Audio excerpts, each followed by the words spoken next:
Boa noite oficialmente, good evening. Começamos hoje, agora, nesse momento, o nosso primeiro encontro desse ciclo do Clube de Estudos, denominado Língua Inglesa para Professores, e aqui com muitas carinhas maravilhosas, novas, algumas já conhecidas, para inaugurarmos esse encontro, né? Então, eu acho que é importante. Primeiro, queria agradecer a todos vocês que ingressaram nesse grupo, né, que manifestaram interesse, confiaram naquilo que eu apresentei para vocês, que eu propus para Tem que vocês. entregar agora.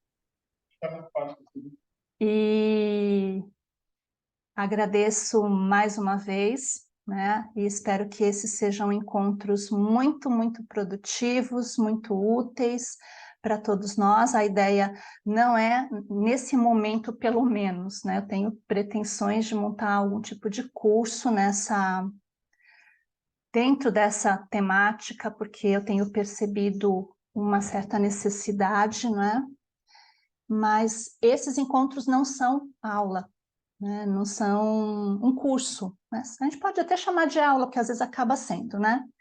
Mas eles são um espaço para que a gente possa discutir assuntos que são caros para nós. Eu acredito que aqui todos, pelo que eu vi, inclusive, que preencheram o formulário, ou são professores já atuantes há mais ou menos tempo, né, na área de língua estrangeira, ou são alunos de letras, ou pessoas interessadas, né? E tem alguns que são pedagogos também, né? Tem umas moças que estão, inclusive, fora do Brasil, que se interessaram, né, por conta da questão de discutir a respeito da língua, né, que é diferente de, de falar a língua estrangeira, como nós acabamos realizando, né? Enquanto professores, nós auxiliamos outros a adquirirem o idioma, quer como usuários, ou porque na educação básica você é obrigado a cumprir esse conteúdo, né? Nem todos estão muito afim, mas é assim que funciona, né? Então, queria deixar aqui registrado, que se vocês quiserem deixar a câmera aberta, podem deixar, só vou pedir para não deixarem o microfone, porque aí acaba atrapalhando aos demais, né? Fica com ruído, por isso que de vez em quando aqui eu estou de olho, mas tentem fechar o seu microfone. Se quiserem falar, fiquem à vontade, podem abrir o microfone, câmera, podem digitar no chat, porque aqui ninguém vai fazer prova no final desse encontro, tá? Nem no final do mês, não tem prova, não tem... A gente pode, se vocês acharem bacana, alguém tinha perguntado, caso vocês queiram um certificado, eu posso sim montar um certificado, eventualmente quem está na universidade que precisa para atividades complementares, né, ou enfim, por alguma outra razão, eu posso sim elaborar, montar um certificado, mas não tem prova, tá bom?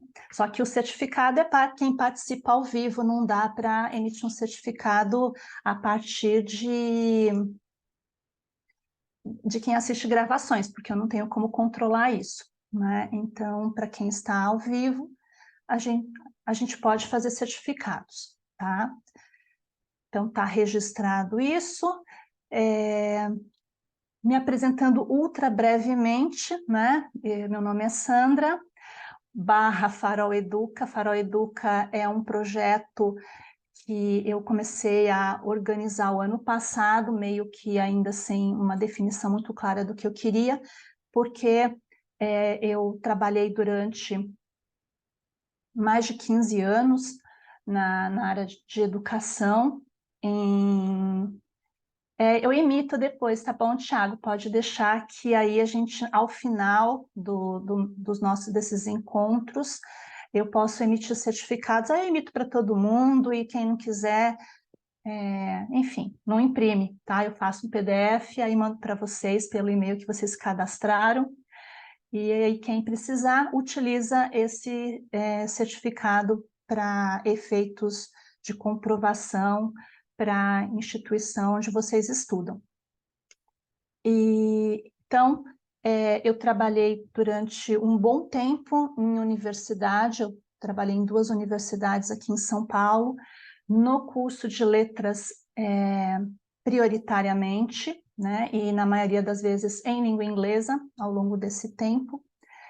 E eu sempre fui uma pessoa muito curiosa, que queria sempre fazer muitas coisas, mas vocês sabem que a gente não tem tempo, né, na universidade, enfim, por várias questões. Vocês, quem está em curso de idiomas, escolas regulares, a gente tem muitas demandas, né, muitas demandas acadêmicas e administrativas que consomem muito do nosso tempo. Então, desde o ano passado, eu diminui minha carga, no final do ano eu me afastei da universidade, de divórcio, e agora eu estou realizando esse sonho, que é compartilhar aquilo que eu gosto, que eu acredito que é importante, com pessoas que também acreditam nas mesmas coisas, né? E a ideia de buscar pessoas que tenham os mesmos interesses, né? Que a gente possa conversar, porque como eu falei no encontro da semana passada, né, na aula aberta, a carreira docente ela é muito solitária.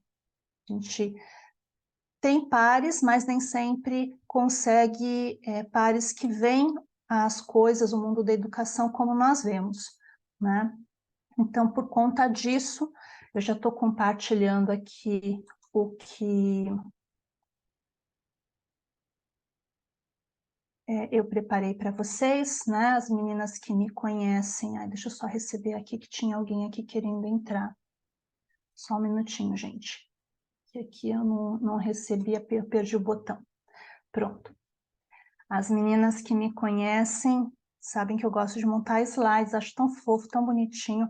Então, eu sempre monto e aí eu compartilho depois com vocês. Eu acho que foi o Bruno, inclusive, eu não tenho certeza, que perguntou, né, para eu dar algumas dicas relacionadas a sites, materiais para estudo, né? E aí eu deixei alguma coisa aqui ao final também para vocês, mas eu vou falar a respeito, já tinha pensado em comentar a respeito, tá? Então, depois eu coloco lá no grupo esses slides, e se forem surgindo outras coisas, a gente também vai acrescentando, tá? Opa, acrescentando. Então, hoje o assunto, né, que foi, inclusive, a ordem desses tópicos do grupo geral que eu tenho do Farol Educa, que não é esse grupo onde vocês entraram, que esse é um grupo dedicado a quem quer participar desta série, né? E lá naquele outro grupo eu fiz uma votação, uma enquete, e aí a ordem em que os tópicos apareceram, eu organizei os assuntos que a gente vai conversar nesse mês, começando com vocabulário, né? Collocations e phrasal verbs, né? Porque eu acho que, não sei quanto a vocês, né? Eu acho que o tema do vocabulário, pensando que a língua inglesa é uma língua muito rica, né? Eu estava ouvindo que a gente tem mais de 1 bilhão de palavras em língua inglesa, é muita coisa, né? É algo de dar medo mesmo, né? De dar calafrios na gente, porque é um universo, né? E eu fiz ali uma enquete com vocês, perguntando o que é que vocês, o quanto vocês conheciam, a maioria conhece, sabe identificar o que são colocações e o que são phrasal verbs, mas a gente não usa muito. E por que a gente não usa muito? Vou perguntar para vocês, por que a gente tem tanta dificuldade? Olá, Cleide, seja bem-vinda. Você, quem mais está aí, agora eu não consigo ver todos. Mas por que a gente tem tanta dificuldade? Porque o vocabulário e esse tipo de vocabulário chamado colocações e phrasal verbs em particular, eles causam tanto frisson ou tanta ansiedade nos falantes, né? Acho que até a Cleide comentou que vai começar a trabalhar com os alunos dela, né, a respeito desses temas, né? Porque, sim, são temas que abrangem muitas coisas. Vocês querem comentar alguma coisa? Quem que gostaria de falar, ou coloca aí no chat por que a gente, em geral, tem tanta insegurança quando fala de colocações e quando fala de phrasal verbs. Deixa eu ajeitar aqui algumas coisinhas enquanto talvez alguém esteja escrevendo, né? Porque aí eu trouxe algumas definições, eu fui buscar, né? E nós estamos no universo do vocabulário, né? Tanto colocações quanto phrasal verbs são itens de vocabulário, né? E um vocabulário, colocações, a gente também tem colocações em português, mas phrasal verbs é uma coisa muito específica, né, do inglês, né? A gente não tem algo típico como phrasal verbs no inglês, né, no português. Deixa eu ver aqui que teve gente. A Ariane colocou que acha que tem que usar menos tradução e mais interpretação. Tem um pouco disso, né? Não dá para traduzir quando a Ariane fala de tradução, é a tradução ao pé da letra, né? Porque a gente está trabalhando com colocações e phrasal verbs, normalmente a tradução ao pé da letra não funciona. Então, por isso, sim, interpretação, né? E a Cleide está bloqueada, bloqueou o cérebro para isso, Cleide, né? Porque não phrasal verbs, colocações, vocabulário em geral, não é algo que você senta e estuda, né? Sabe aquela coisa estudar, de ficar... Tem gente que até faz isso, né? Quando eu comecei a trabalhar numa empresa aérea, eu comentei, né, na semana passada que eu trabalhei por 17 anos numa empresa aérea, e quando eu entrei no turismo, ainda hoje existe todo um alfabeto do turismo, né? O alfabeto do mundo das empresas aéreas. Então, para falar A, B, C, D, E, a gente não fala desse jeito. Você fala Alfa, Bravo, Charlie, Delta, Echo, Fox e assim vai, né? Tem palavras que correspondem às letras, para ficar mais fácil de entender, né? Que a pessoa fala assim, D de quê? De dedo ou de titio, né? Então, tem alguma coisa assim. Então, eu decorava, né? Quando eu entrei, eu tive que decorar esse alfabeto. Agora, quando a gente fala de colocações e de phrasal verbs, a gente não, ultimamente, né, nas últimas décadas, nós não falamos mais em decorar, a gente fala em entender e adquirir por observação, por contato, né? E por isso que talvez seja tão difícil para muitas pessoas, porque tem pessoas que infelizmente não conseguem ter um contato tão intenso com a língua em uso como deveria. Isso inclusive professores.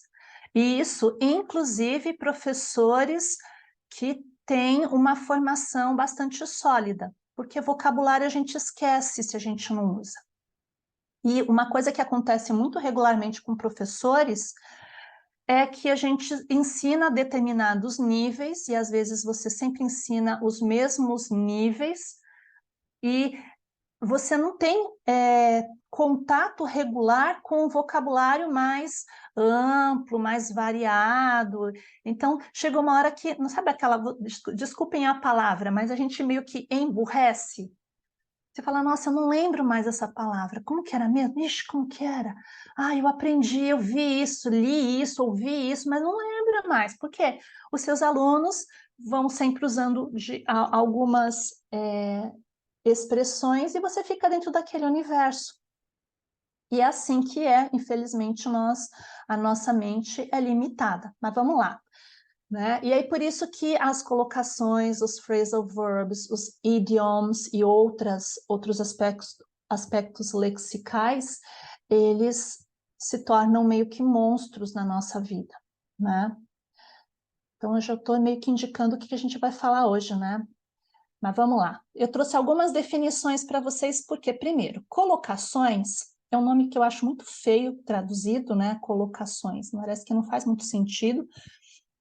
E em inglês, o termo collocations, né, collocations, também não tem uma definição única. E linhas de pesquisa diferentes têm interpretações diferentes sobre esse aspecto da língua. Então, eu trouxe aqui 3 definições que eu busquei hoje à tarde.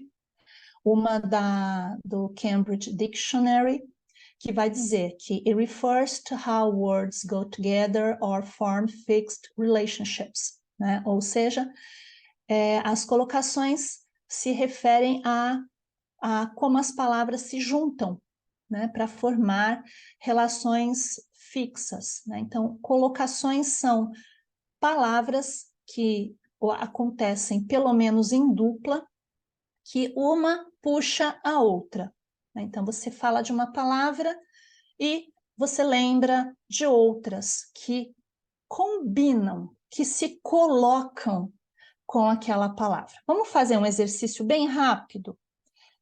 Tem em português colocações. Eu gosto de sempre ilustrar com o verbo tomar. O que é que você pode usar junto com o verbo tomar? O que é que a gente pode tomar? Lembrem-se de que este encontro está sendo gravado, então tomem cuidado com o que vocês vão tomar, né? Porque há coisas permitidas no horário e outras que não são tão agradáveis. Então, quem quiser falar ou quiser colocar no chat, o que a gente pode tomar? Posso tomar suco, por exemplo, né? Banho. Banho, né? Sim, tomar café, tomar água. O que mais que a gente pode tomar? A gente está no Uma campo do decisão. uma decisão, né? Tomar uma decisão, é isso mesmo, Valquíria. Tomar Tomar uma lanche. bolada. Ah, tomar uma bolada, é verdade. Tomar vergonha na cara, é verdade. Dá para tomar vergonha na cara. Agora, é legal que tem gente de outros lugares do Brasil. Será que em todos os lugares do Brasil a gente usa essas mesmas expressões com tomar? Tomar um susto, né? Aqui em São Paulo a gente costumava falar, não sei se ainda usa-se isso, mas quando você reprovava, falava assim, tomei pau naquela disciplina, né? Reprovei, tomar atitude. Então, estão vendo quantas coisas se colocam de modo mais real, mais próximo do que é chamado de normal, e outros que a gente não coloca, né? Por exemplo, dá para falar, eu vou tomar um bolo, eu posso tomar lanche, eu posso tomar suco, eu posso tomar café, pensando não só na bebida, mas quando eu falo, vou tomar café. Às vezes você não está tomando nem café, você nem gosta de café, você toma outras coisas, mas é comer pão, tomar leite, né?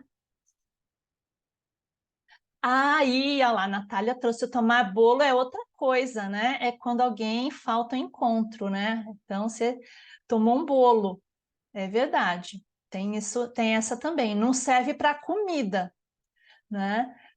Vitamina, tomar vitamina de frutas, exatamente. Estão vendo quantas coisas?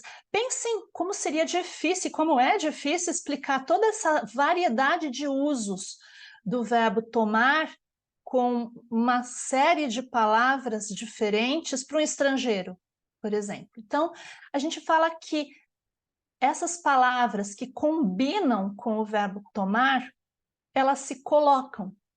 Elas são grupos de palavras que, com o verbo tomar, elas fazem pares adequados na língua portuguesa e que nós, falantes nativos da língua portuguesa, conseguimos dizer se está certo ou errado, se é usado ou não. Então, se um estrangeiro falar assim, eu quero tomar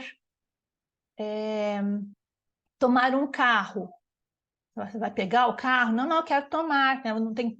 Aqui em São Paulo a gente fala que tomar ônibus, também no Rio não fala, não é verdade, Bruno? É outra coisa, né? Você pode falar tomar um ônibus? Não, a gente geralmente fala pegar um ônibus. Então, aqui Agora, em o São carro Paulo, pode ser tomado emprestado. aí sim, né? De preferência, né? Tem gente que pega e toma emprestado sem avisar, né? E vai embora com ele, nunca mais devolve também, né? Então, reparem que a gente, e como falantes nativos, nós conseguimos dizer o que se coloca com o verbo tomar, o que acompanha e que faz sentido, e aquilo que não faz. Esse é um conceito de colocação, ou de collocation, né? E as regras nem sempre, elas são, digamos assim... Opa, acho que eu fui demais. Elas são claras, ou não têm regras, né? Porque o que define o que se coloca ou não é o uso que os falantes nativos fazem, né? Então, as colocações, elas estão relacionadas aos usos linguísticos, e nem sempre há explicações que caem tão bem. Por isso que é aquela, nós voltamos à fala do início desse encontro, que a gente precisa ter contato com a língua em uso, né? Aí eu peguei uma outra definição de collocations, que é desse livro que inclusive eu deixei nas referências, né, que eu usei bastante ele, não sei se vocês têm, é este aqui, ó. Deixa eu ver se eu consigo colocar na câmera aqui. English Vocabulary News, está no finalzinho da apresentação, e o Redman vai dizer o seguinte: if you want to use a word naturally, you need to learn the other words that often go with it. Então, se você quer usar uma palavra e falar de modo natural, e em vários dicionários, você vai no Cambridge Dictionary, no Oxford Dictionary, e pede a definição de colocações, todos eles vão falar de um uso natural, de um uso que seja native-like, né? Então, o uso de colocações, ele cria naturalidade ao discurso. E aí depende de como as pessoas que usam aquela língua, elas vão colocando, né? Então é um processo, e é um processo histórico, é um processo que varia de região para região, de época para época, é um processo sociolinguístico, na verdade, né? O processo de colocações, porque uma colocação que no Rio é usada de um jeito, em São Paulo é de outro, na Bahia de outro, no Espírito Santo, no Amazonas, e alguns a gente nem entende, é como se fosse quase que uma outra língua. Não tem mineirês, dicionário de mineirês, né, dicionário de gauchês, é por conta disso. E dentro desse vocabulário a gente tem colocações, expressões do interior, aqui em São Paulo, interior de São Paulo, zona leste de São Paulo, zona oeste de São Paulo, tem diferenças, né? E eu trouxe essa definição, acho que vocês devem conhecer, né? O site Inglês na Ponta da Língua, do Denilson Lima, né? Ele tem várias publicações, né? E ele é bastante categórico aqui, né? Ele vai falar que, tecnicamente falando, collocation no singular é um fenômeno no qual duas ou mais palavras são combinadas de forma natural pelos falantes de uma língua.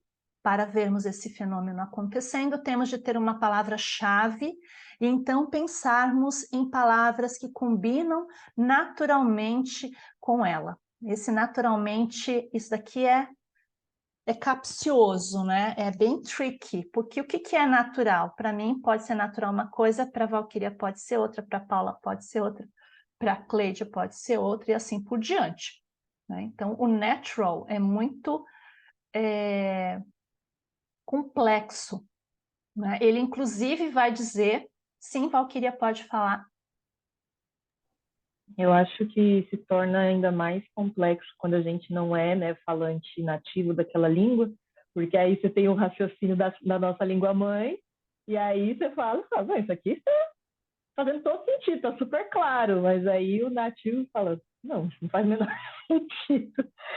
Eu penso no... Isso que eu estava falando, né, do verbo tomar, por exemplo, né? Eu posso trocar o tomar por beber em várias situações, né? Eu posso beber um suco, beber um café, mas eu não posso beber uma decisão, eu não posso beber um banho.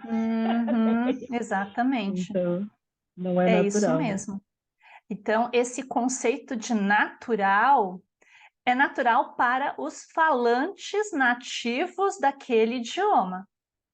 E detalhe, os falantes nativos daquele idioma numa determinada região, num determinado momento sócio-histórico e, eventualmente, que pertencem a um determinado grupo social, inclusive. Porque se você conversa com pessoas que pertencem a nichos muito específicos, porque as colocações, apesar do Denilson Lima dizer, inclusive, nesse próprio post de onde eu tirei essa definição dele, ele vai dizer que colocações não são expressões idiomáticas, não são idioms, não são phrasal verbs, né? Elas pertencem a um grupo muito específico. E outras pessoas, vocês viram que, inclusive, ali as outras referências, elas não trazem ali, e se você olha nas outras definições, não tem ali uma distinção se é ou não é. Então, nós estamos num terreno de areia movediça, em que os próprios pesquisadores, eu acho que ninguém aqui precisa ficar quebrando a cabeça com isso e falar, ah, não, porque é, não é. Cada um pode ter a sua opinião, você pode olhar esses itens por aspectos muito distintos, né? Como escolhas no eixo das escolhas, nas escolhas paradigmáticas, né? Pensando linguisticamente, ou você pode olhar como outro tipo de fenômeno, né? Então, não vale a pena ficar discutindo isso, mas é entender que essa ideia de ser natural, de ser claro, de ser fluido, é para o falante nativo. E, às vezes, isso tudo está envolto em visões de mundo, inclusive, né? Porque alguns a gente compartilha, mas nem todos. Aqui eu trouxe um exemplo, né? Um exemplo bem simples, né? Que, inclusive, partindo da proposta que eu acho que o Denilson ele faz isso muito bem, ele é muito esquemático, né? Ele facilita bastante nas explicações dele, que ele vai falar que você tem que partir de uma palavra para pensar no com que essa palavra ela cria relações naturais, que nem a gente fez com o tomar, né? Então, aqui o exemplo, mês, né? Que se você vai traduzir ao pé da letra, você já tem uma amplitude de significados. Porque miss pode ser o quê? Perder, né? Sentir falta. E aí depende do contexto, né? Em português eu falo assim, ixi, eu corri, mas não consegui pegar o ônibus, perdi o ônibus. Só que nós temos miss e nós temos lose, que ambos funcionam, né, para perder alguma coisa, né? Só que com a palavra ônibus, eu só posso usar miss. Miss the bus. Oh, sorry, I'm late, I missed the bus. Perdi o ônibus. Se você fala I lost the bus, você não sabe onde ele foi parar, né? Cadê o ônibus? Sumiu. Where is it? Né? Não estou vendo. Né? Como se fosse um ônibus de brinquedo. Então, e aqui é que as coisas começam a complicar, porque nem sempre a gente tem um equivalente exato. E esses dias eu estava ouvindo, é lógico que às vezes as pessoas falam dessa forma para simplificar, né? Dependendo do nível em que os falantes, os aprendizes estão, mas a pessoa estava falando do uso de dicionários, né? Então, e também é um problema, porque às vezes você vai procurar no dicionário, como é que fala perder o ônibus? Eu vou perguntar, depois perguntem aí quem gosta de usar o chat GPT, as IAs, né? Eu acredito que eles já consigam localizar e identificar o contexto, né? E então, erros que antigamente o Google Tradutor fazia, ele não faz mais, porque ele já aprendeu conosco, né? Mas antigamente essas inteligências artificiais, elas erravam, e os dicionários, às vezes, se você não souber escolher, você também pode cair em uma cilada, né?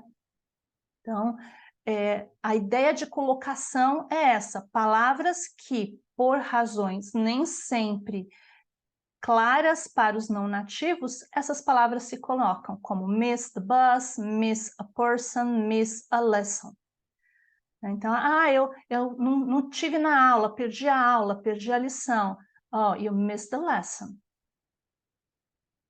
Então, para dizer que você estava ausente, né? Você sentiu falta de alguém, né?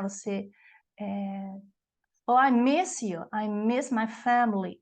Né? Então, o verbo em si, ele tem uma variante de significados e a ideia de colocações, ela está muito relacionada à palavra específica. Assim como no português, a gente, às vezes, se você troca a sinonímia, você perde a colocação. Porque não dá para você falar assim, é só trocar, acho que foi até a Valquíria, né, que deu ali o exemplo do tomar. Chega uma hora que não é tudo que você pode tomar. Pode tomar, eu posso dizer, eu tomei lanche, tomei café, mas eu não tomo almoço. Eu não tomo janta. Eu vou tomar, a Valquíria estava jantando. Eu não posso, ela não podia falar, eu estou tomando minha janta. A não ser que ela estivesse bebendo alguma coisa, né? Fala assim, a minha janta é essa, é um suco. Então, eu estou tomando, a minha janta é o meu suco. Reparem que muda completamente, né?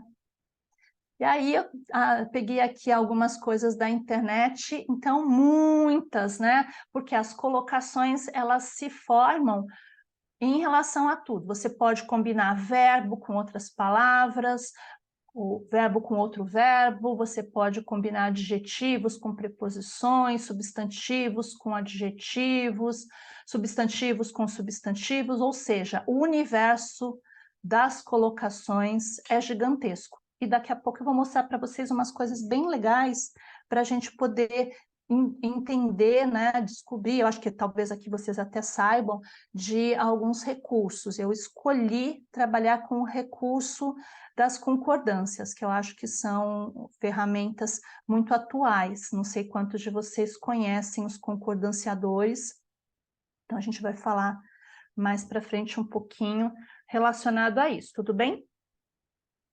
Tranquilo até aí?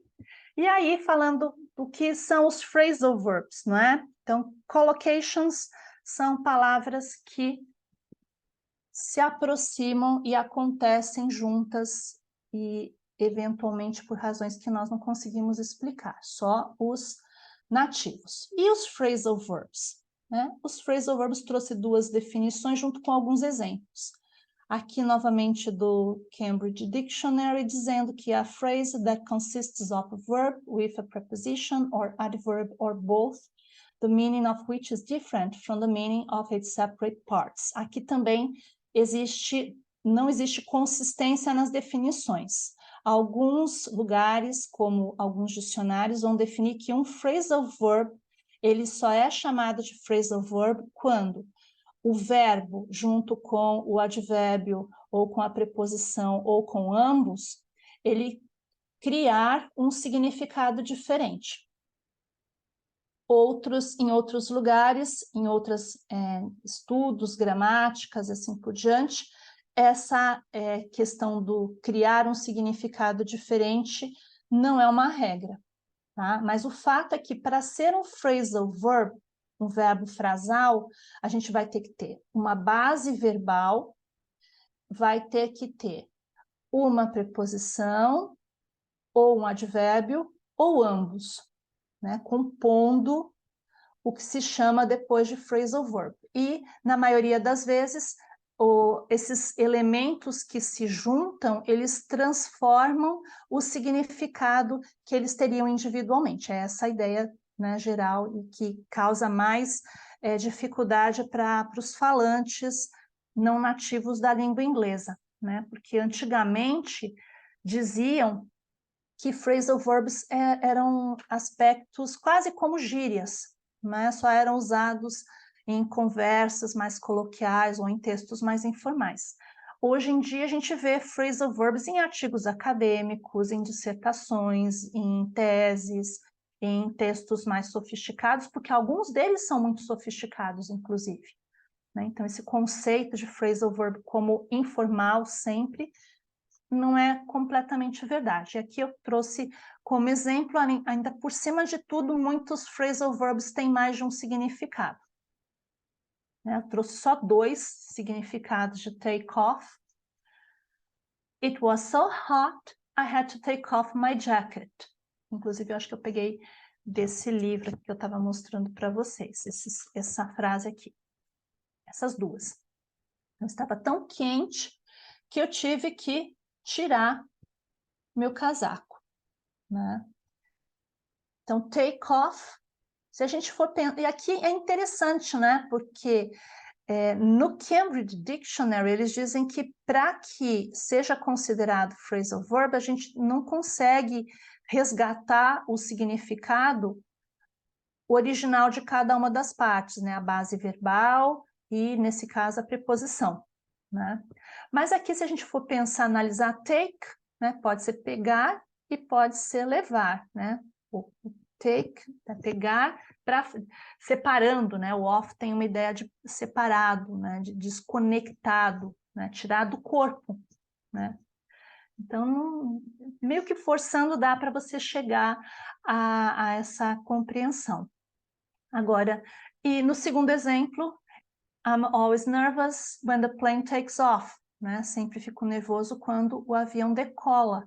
E aqui, ainda que a palavra decolar em português não carregue essa ideia tão forte, take, né, de se separar do solo, né? Então, ainda existe. Então, os phrasal verbs, eles têm essa... Não só os phrasal verbs, como a língua inglesa, ela tem uma amplitude de vocabulário muito grande, né? A gente tem, inclusive, essas situações em que uma mesma construção, e esse é também um problema bastante complexo do inglês, é que a mesma palavra serve para várias coisas. A gente tem o mesmo verbo, a mesma construção, com significados diferentes, né?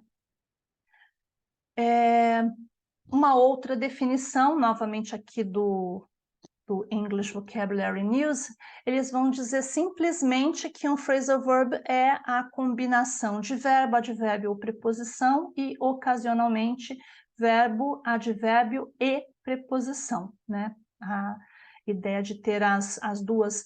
Depois, se vocês quiserem, em outro momento, a gente até poderia falar da diferença, que também é um ponto bastante complicado no inglês, o que diferencia advérbio de preposição, né? Porque, inclusive, às vezes, a mesma palavra pode servir como advérbio e como preposição, né? Então, não vem ao caso, porque daria um outro encontro falar a respeito disso. E aí eu trouxe mais alguns exemplos, né, para poder ir ao próximo item, que eu já estou quase chegando ali onde eu quero chegar, né? Então, a gente tem lá, sit down and be quiet. Em muitos locais, a gente tem o verbo, né, o phrasal verb, sit down, sendo considerado como um phrasal verb. Mas se você for analisar, o down ali, ele não tem efetivamente, ele não muda o sentido do verbo. Porque dá para sentar para cima? Eu poderia dizer sit? Poderia, mas qual que é o bacana? É que para cada ocorrência de sit, você tem 1000 vezes mais ocorrências de sit down. Então, o down só enfatiza o movimento, né? A mesma coisa de saving up. I'm saving up for a new computer. Saving já é economizar. E o up, está fazendo o que ali? Né? Só cria uma ênfase, né? De eu estou economizando, né? Para cima? Não, para lugar nenhum, estou guardando dinheiro, né? Então não indica nenhum movimento o up. Né? Algumas preposições que acompanham os verbos, elas só servem para criar um efeito de ênfase. Né? Move on, go on. Tem gente que chama de phrasal verb. Tem gente que não fala que isso não é phrasal verb. Mas o fato é que a gente tem um verbo com uma preposição ou um verbo com um advérbio que vão ser usados e estão muito próximos da ideia de colocação, porque um atrai o outro, né? Então, é a ideia de soar, nós voltamos à definição de colocação, que soa natural, né? He was supposed to pick me up at 6. Já dou a palavra para você, Valquíria, né? Porque aqui a gente tem o pick up, pick me up. Ele deveria me pegar às 6, né? Pick up depois virou o nome de um tipo de carro, né? Ele vai comprar uma picape, né? A gente até aportuguesou o verbo, né? O phrasal verb, que é apanhar ou pegar de carro, né? Alguém ou alguma coisa. Sim, Valquíria, pode falar. Enquanto você estava falando, né, eu fui lembrando, fui pesquisar aqui, inclusive, não sei se todo mundo aqui conhece, mas tem um podcast chamado All Years English. E tem um episódio que rolou em maio, por isso que eu não estava conseguindo lembrar direito, que já faz tempo, mas tem um episódio delas, né, são 2 moças que apresentam, que o nome do episódio é Don't Stress, 3 Useless English Phrasal Verbs, que ela fala exatamente desses phrasal verbs que, se usasse sem a preposição, o significado seria o mesmo. E aí, no episódio é legal, porque aí elas ficam discutindo o porquê que a preposição tá ali. Aí uma fala, eu acho que fica mais amigável quando usa essa preposição. Aí outra, eu sim, porque é de tal jeito e tal jeito. Como elas são nativas, então é muito legal ver essa percepção delas, dessa necessidade ou não. Mas é perfeito, isso é isso mesmo. E é interessante ouvir nativo explicando sobre, por exemplo, present perfect é a pior coisa, porque o que eles vão dizer? It sounds natural. It's like this. It's this way. E acabou, ponto final. Por que usa assim? Porque é assim. Ponto final. Mais amigável, mais tranquilo, a gente sempre ouviu, meu pai, minha mãe, meu tio, meu bisavô, desde Abraham Lincoln a gente usa assim, e aí vai, né? Então, novamente, o caráter social da naturalidade, mas é perfeito, é bem isso mesmo, e ao mesmo tempo que é useless, não é useless, porque faz parte da rotina. Se você não usa, parece que está faltando. Por que você não usou? Não sei. Nossa, o que aconteceu? Você está querendo o quê? Provocar, né? Então, cria uma discussão, como você comentou, né? Uma reflexão a respeito do porquê não.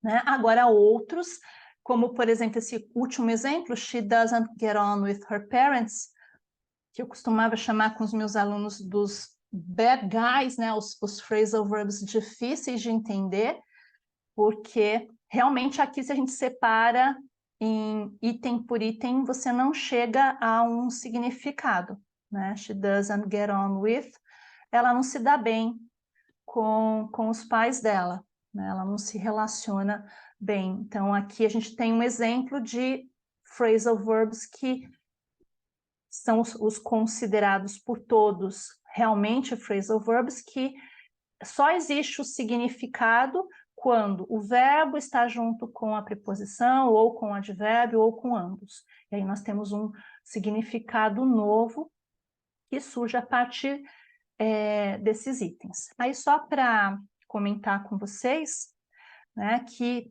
uma outra questão relacionada aos phrasal verbs é que eles também podem ser transitivos ou intransitivos, e nem sempre há correspondência exata com a língua portuguesa. Então, às vezes, um phrasal verb que é transitivo em português é intransitivo em inglês e vice-versa. Né? E por que isso é importante? Porque quando ele for intransitivo, as duas partes dele, né, o verbo e o seu acompanhante, eles têm que estar sempre juntos, e juntos de fato, né, como sintaticamente um do lado do outro, como é o caso de look after, né, que é tomar conta. Who's going to look after the children? Quem vai cuidar das crianças? Eu não consigo separar o look de after, eles têm que aparecer lado a lado. E é engraçado que em português, tomar conta é um verbo transitivo. Eu tomo conta de alguém. Só que em inglês não, look after é intransitivo, você não pode separar. E isso dá nó, inclusive, para nativo. Por que que eles sabem usar? Porque estão acostumados. Você fala, nossa, eu nunca ouvi. Pergunta lá, vamos perguntar lá para as meninas do negócio que a Valquíria comentou.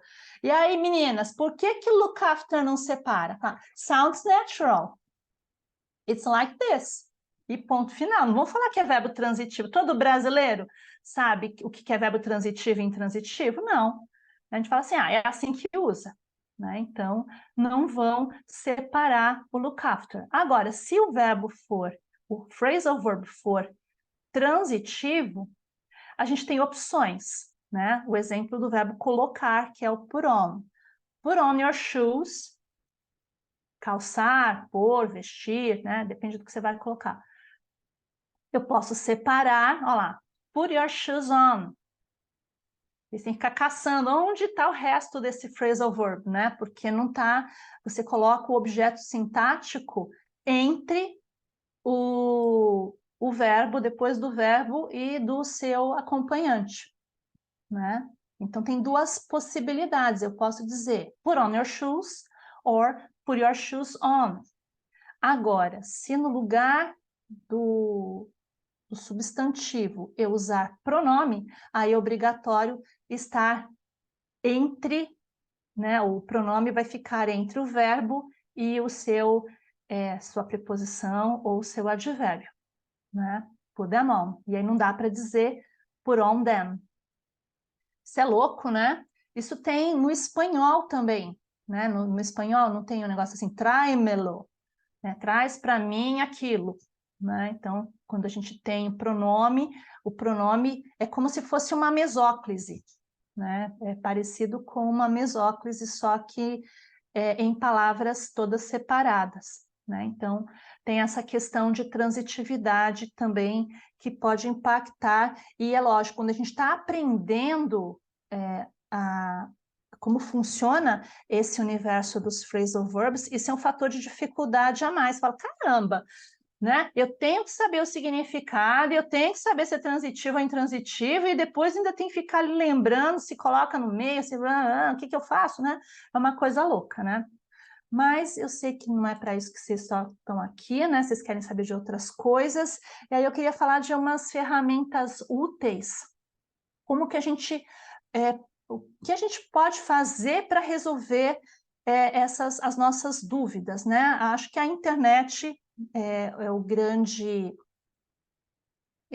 a grande ferramenta, a inteligência artificial, se a gente souber utilizá-la e saber avaliar e saber perguntar, são ferramentas úteis também, né? Livros como esse, né, que trabalham com vocabulário, são bacanas. Eu tinha, há um tempo, no ano passado eu dei muita coisa, mas eu tinha livros, né, de não sei quantos, 500 phrasal verbs, os mais usados, mas qual que é o problema? Eles são datados. Então, o que você usava, é que nem gíria, o que você usava há 10 anos atrás, há 5 anos atrás, não necessariamente você usa hoje, ou às vezes usa com outro significado, não é verdade? E o que eu acho que é bacana? Eu falei há pouco das colocações, e eu deixei aqui embaixo para vocês, eu fiz uns print screens e fui colocando aqui. Se vocês fizerem busca na internet, não sei se vocês já fizeram desse jeito, coloca lá uma palavra, por exemplo, miss, e na frente de miss você coloca miscollocation. Dá um espaço e escreve collocation. O Google já te leva, te dá opções de dicionários de colocações, que é bem bacana, né? Então, tem, por exemplo, da Oxford, da Cambridge, outros dicionários disponíveis que funcionam isso. Então, se você coloca a palavra, se você colocar, lembram que a ideia de colocação você tem uma palavra base e quer saber com que ela se coloca, ou o que a acompanha, o que vem antes, depois, assim por diante. Se você fizer essa busca, você já tem listas, né? Então, por exemplo, esse dicionário da Oxford, você pode fazer a busca pelo Google ou entrar direto no dicionário, tem uma partezinha aqui, né? Deixa eu pegar aqui, né? tem uma partezinha que... Eita. Ai, mudou, agora que ele me avisa que ele mudou a toolbar, tá bom. Ah, tá, agora tá desse lado. Gente, eles mudam tudo e depois não avisam pra gente. A gente fica sem saber onde estão as Mudou coisas. hoje, eu também Ah, foi? passei, Caramba, o passei que é veneno hoje de isso? manhã Ah, na achei, bola. achei. Ah, tá aqui, é esse, né? Sei lá, aqui, pronto, achei. Tá procurando, falei, caramba, deu 2 vezes tentei, eu não vi que ele tinha colocado um tiquezinho, né? Os caras nem avisam antes pra gente, né?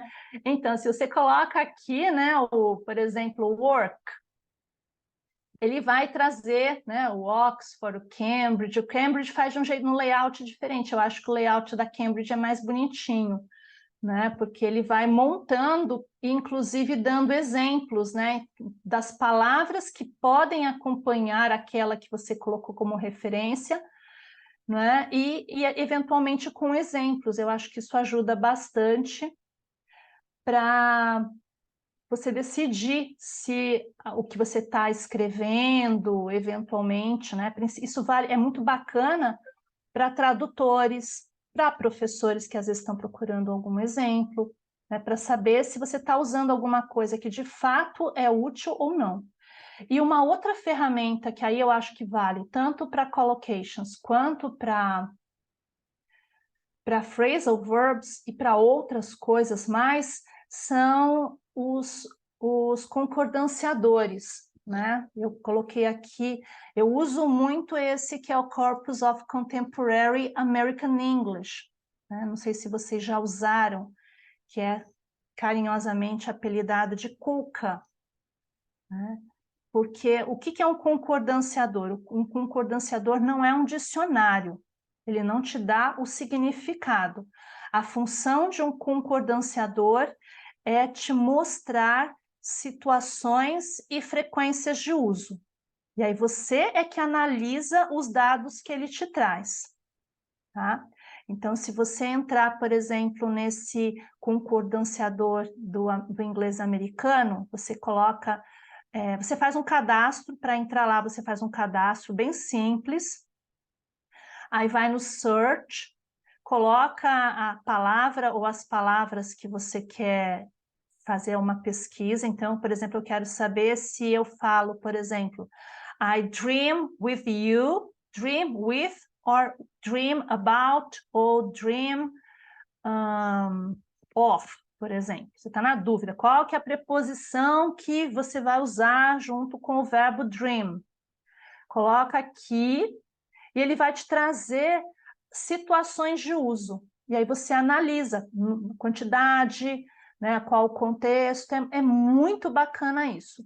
Eu vi mais recentemente, esse eu não usei ainda, porque esse você tem que baixar, que é esse AntCon, que também é um concordanciador. Então, você está vendo aqui que você baixa a ferramenta, ela é gratuita, né? Assim como o corpus do inglês americano, você tem na versão gratuita um limite que você pode consultar por dia, tá? Mas é um limite razoável, tá? Não é assim 2, 3 palavras, você pode consultar ali umas 10 e dá certo. Aí, se ultrapassar o limite, você tem que esperar virar o dia para fazer as suas pesquisas. Então, tem que se organizar. Isso aqui é muito, muito, muito bacana. Tá? Isso é usado por tradutores, por revisores, professores, estudiosos, né? É um negócio muito, muito legal. E era isso que eu queria mostrar para vocês. Deixa eu ver aqui, eu já cheguei nas minhas referências. Eu queria perguntar para vocês, comentar, deixa eu ver se eu consigo compartilhar com vocês o concordanciador. Não sei se foi útil o que a gente... Passa rápido, né, gente? Deixa eu pegar aqui o concordanciador e ver se eu consigo mostrar ao vivo como funciona.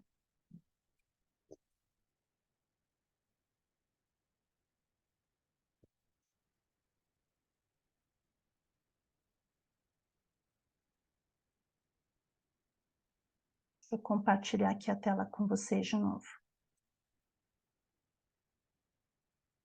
Comentários? Perguntas? Aqui, entrei no concordanciador, né, no Coca, coloquei aqui, Dream with. Então, bacana é você fazer os pares, fazer os chunks, tá? Para saber. Ai, tem que ir login de novo. E qual que era o meu aqui, que agora eu não lembro mais.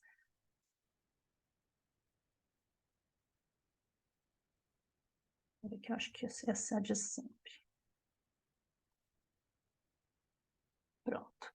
Voltou aqui, sai daqui. Então, aqui. Tá aparecendo para vocês o Dream with 245 ocorrências. Aí, se vocês clicarem no... Olha que bacana. Ele mostra para vocês pequenos contextos, e esses contextos, ele vai dizer de onde que é e de quando que é. Então, você consegue ver, ó, da TV, né, qual que é a obra, né, o filme, série, novela, programa de entrevistas, né, o que que é. Então, é bem bacana você usar essa ferramenta para utilizar com colocações, você consegue ver, às vezes você tem exemplos aqui de erros de alunos, né, material acadêmico, então você consegue perceber que são usos normalmente relacionados aqui, ó, TV, filme, web, então quer dizer, Dream with, a gente pode, em uma segunda análise, falar assim, é algo mais informal, né? Agora, se eu troco a preposição, será que é about? Então, lembro que era 200 e poucas ocorrências com Dream with? Olha quantas frequências de uso com Dream about, 2.457, ou seja, eu já tenho muito claro que Dream about é muito mais usado do que Dream with. E se eu quiser ver de onde, aqui ó, são blogs, né? E aqui, se você clicar, você pode ampliar aqui ir para tradução, aqui ó, dá para fazer um monte de coisa, né? Você consegue entrar no blog, né? E ler um fragmento maior para conseguir ter um contexto maior. É bem bacana isso daqui. É uma ferramenta são ferramentas, tem corpora, né, tem concordanciadores do inglês norte-americano, britânico, a PUC tem alguma coisa em concordâncias do português brasileiro, então serve para muita coisa. Eu acho que para esse assunto, para a gente poder ampliar vocabulário, quando se fala de vocabulário, eu acho que a questão principal não é apenas ampliar o seu vocabulário, mas saber se o vocabulário que você está usando, ele é ou não usado, ou em que situações ele é usado. Né? Então, ninguém precisa ser dicionário. E eu acho que todo professor tem que acabar com essa história que nós não somos dicionários, nós não temos que saber tudo. Nós temos que saber procurar, nós temos que analisar, nós temos que colocar, inclusive, os nossos alunos, vamos pensar, vamos ver, então, em que contexto que é usado, porque não tem os meninos que chegam assim, o que significa tal coisa? Por que eu vi não sei o que é? Tá bom, então, vamos ver, vamos estudar junto, abre aí o seu chat GPT e vamos perguntar para ele. E vamos analisar a resposta dele, ver se ela é satisfatória ou não, porque às vezes o negócio também não funciona, ou ele não tem aquela, você tem que fazer a pergunta certa, você faz a pergunta errada, você tem a resposta errada, né? Então, era isso que eu queria trazer para vocês, espero que tenha esclarecido, ajudado, comentários, perguntas, sugestões, dúvidas. A Valquíria está com cara de que quer falar. Eu estava tentando fazer o botãozinho aqui do celular aparecer. Eu comecei a explorar já, né, esse Coca que você indicou.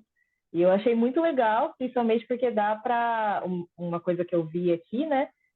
Você organizar por ano, né? Você coloca um período ali daquele termo em uso, e aí dá para ter referências bastante recentes. Eu vi que tem muita referência de séries. Eu peguei o mesmo exemplo que você deu, né? Coloquei o Dream Up, Dream With. Aí já aparece aqui, This Is Us, série que eu adoro. Então, Uhum, achei não, perfeito para é fantástico. É fantástico, porque é às fantástico. vezes Dá para você montar atividades, exercícios. Tradutores, por exemplo, quando você vai traduzir um negócio que por exemplo, do início do século XX, dos anos 40, dos anos 50, você consegue fazer buscas muito mais precisas para saber se a gíria era utilizada, que gíria era utilizada. Então, quer dizer, dá para você usar de muitas formas, só que a resposta não vem pronta, você tem que filtrar e você tem que saber o uhum. que você está procurando para analisar os dados que ele te traz tudo cru, e aí você decide, mas é fantástico. E Eu achei muito legal porque às atualizado, vezes a gente. Desculpa.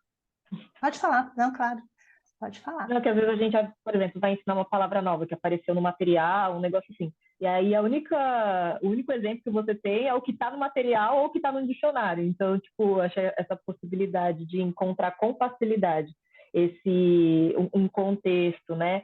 Que a gente consegue apresentar, falar, ó, na série tal, no episódio tal, aconteceu, né? O uso, assim, fica mais próximo, né? Para fazer o aluno ter o contato com o inglês que não é didático, né? Aquele conteúdo, como é que a gente fala? Quando não é didático? Enfim, um Do conteúdo de cotidiano, verdade. a vida real, né? O inglês do Autêntico, inglês cotidiano, autêntico. né? São situações. Então, assim, é bem bacana, e a mesma coisa são os dicionários de colocações.